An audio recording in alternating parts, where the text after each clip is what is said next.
कौन से बौद्ध ग्रंथ में हमें 16 महाजनपदों की सूची प्राप्त होती है? तो देखिए, एक है भगवती सूत्र, अंगुत्तर निकाय, त्रिपिटक और ललित विस्तार। इनमें से हमें एक बताना है जिसमें 16 महाजनपदों के बारे में जानकारी मिलती है, और वो बौद्ध ग्रंथ है दोस्तों। कौन सा ग्रंथ है? बौद्ध ग्रंथ। ये नोट करने वाली चीज़ है, बौद्ध ग्रंथ। ठीक है दोस्तों, इसमें भी 16 महाजनपदों की जानकारी मिलती है, और अंगुत्तर निकाय में भी 16 महाजनपदों की जानकारी मिलती है। हमें बताना कौन सा बौद्ध ग्रंथ है। ठीक है दोस्तों, कमेंट कर दीजिएगा। डी आ रहा है आंसर, डी आ रहा है। हाँ बिल्कुल सही, अंगुत्तर निकाय। अंगुत्तर निकाय से हमें 16 महाजनपदों के बारे में जानकारी मिलती है। ठीक है दोस्तों, चलते हैं अगले क्वेश्चन की ओर। अगला क्वेश्चन रहा ये, क्या कि गोदावरी नदी के तट पर स्थित महाजनपद था? कौन सा महाजनपद गोदावरी नदी के तट पर स्थित था? ध्यान से, एक बार ध्यान से समझ लीजिएगा दोस्तों। गोदावरी नदी भारत के कौन से हिस्से में है? दक्षिणी हिस्से में, यानी कि दक्षिण का कौन सा महाजनपद था? कौन सा महाजनपद था दक्षिण का? कमेंट करके बताइएगा दोस्तों। सी आ रहा है आंसर, सी। बताइएगा बताइएगा। ठीक है दोस्तों, कौन सा महाजनपद है जो गोदावरी नदी के तट पे स्थित था? सी। और सही आंसर रहेगा यहाँ पे सी, अस्मक। अस्मक की राजधानी थी कोटली। क्या? कोटली। किसकी राजधानी? अस्मक की।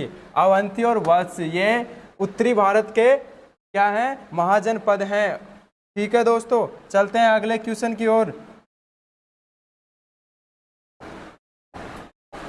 अगला क्वेश्चन ये रहा आपके पास, क्वेश्चन नंबर 3। क्या कि महाभारत काल में पांडवों ने अपना अज्ञातवास, नोट करिएगा, अज्ञातवास विराटनगर में बिताया था। विराटनगर कौन से महाजनपद की राजधानी है? कौन से महाजनपद की राजधानी है दोस्तों? बताइएगा। डी, डी एकदम सही आंसर आ रहा है। विनय, कोमल जी, बिल्कुल बिल्कुल बिल्कुल सही आंसर हमें मिल गया। क्या? मत्स्य। मत्स्य जनपद की, मत्स्य किसकी मत्स्य जनपद था कहाँ? जनपदों में 16 में एक कौन सा जनपद था? मत्स्य। और मत्स्य नगर की राजधानी क्या थी दोस्तों? तो विराटनगर। विराटनगर ये मत्स्य जनपद अपने जयपुर, अलवर, भरतपुर इसके आसपास का क्षेत्र था जहां पांडवों ने अपना अज्ञातवास बिताया था। ठीक है दोस्तों, चलते हैं अगले क्वेश्चन की ओर। अगला क्वेश्चन रहा क्वेश्चन नंबर 4। क्या कि प्राचीन भारत में चंपा किस महाजनपद की राजधानी थी? प्राचीन भारत में चंपा किस महाजनपद की राजधानी थी? 4 महाजनपदों के नाम हैं, इनमें से एक है जिसकी राजधानी चंपा थी। बताइएगा दोस्तों, जल्दी जल्दी कमेंट करके बता दीजिए दोस्तों। क्या? मगध। मगध आ रहा है, डी। क्वेश्चन नंबर भी डालेगा दोस्तों क्वेश्चन के साथ। सी, सी, सी। ठीक है दोस्तों, सही आंसर हमें मिल गया। और क्या है? अंग। अंग किस महाजनपद की राजधानी थी? क्या? अंग की राजधानी थी क्या?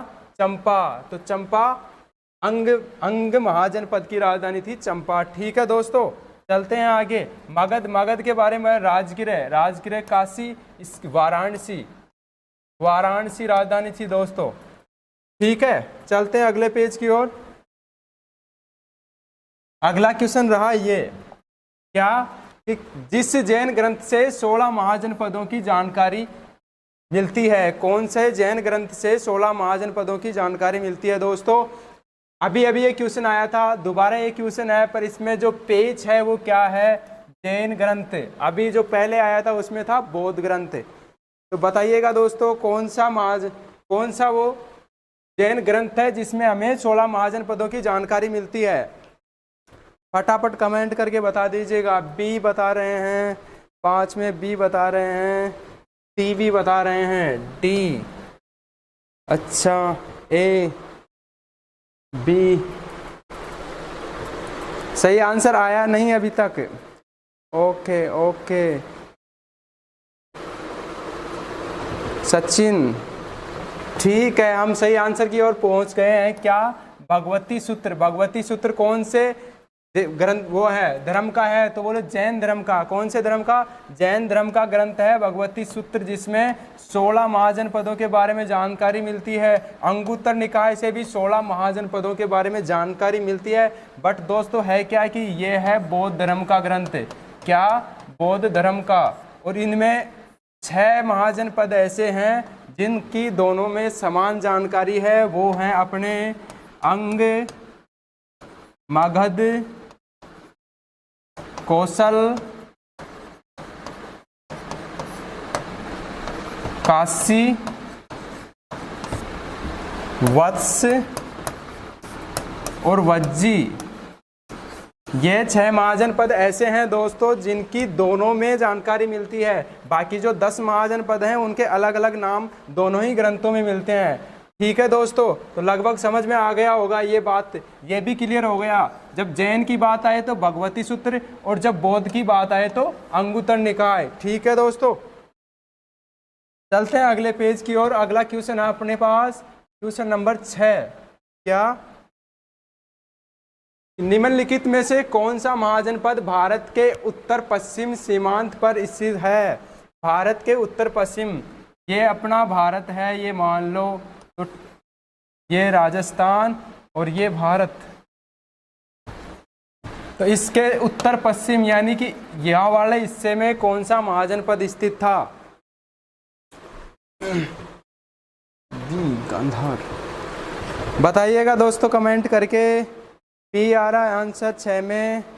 बहुत बढ़िया, बहुत बढ़िया। Chandradeep Singh. Okay okay, answer अपने पास आ गया। क्या? गांधार। गांधार था वो वर्तमान पाकिस्तान में, मान लो पाकिस्तान, वर्तमान पाकिस्तान में गांधार महाजनपद था। इसकी राजधानी क्या थी? तो राजधानी की बात करें अपन, तक्षशिला। तक्षशिला। क्या भरत के पुत्र तक्ष ने इसकी स्थापना की थी? किसकी? तक्षशिला की, इसलिए इसका नाम है तक्षशिला, और एक गांधार महाजनपद की राजधानी थी दोस्तों। ठीक है, समझ में आ गया होगा। उत्तर पश्चिम भारत ये वाला हिस्सा है, ये उत्तर और ये पश्चिम। ठीक है,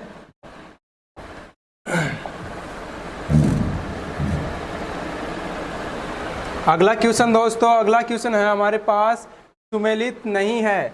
यहाँ 4 महाजनपद दिए गए हैं। क्या? 4 महाजनपद दिए गए हैं और चारों के आगे राजधानियाँ लिखी हुई हैं।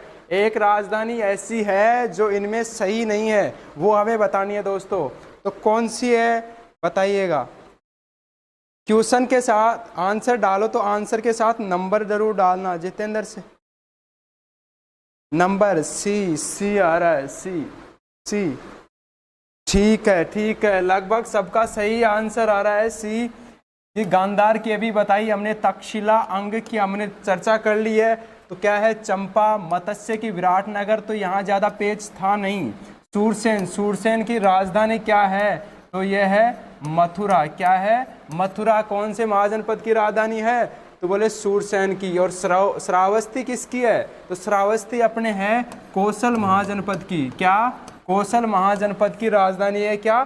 श्रावस्ती। ठीक है दोस्तों, ओके। क्वेश्चन नंबर 8 ये रहा, वज्जी महाजनपद कितने गणों से बना हुआ है? ये जो महाजनपद हैं इनसे पहले हुआ करते थे जनपद, और जनपद से पहले होते थे जन।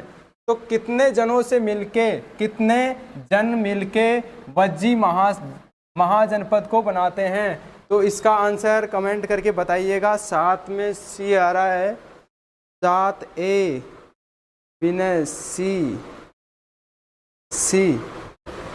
Okay okay okay.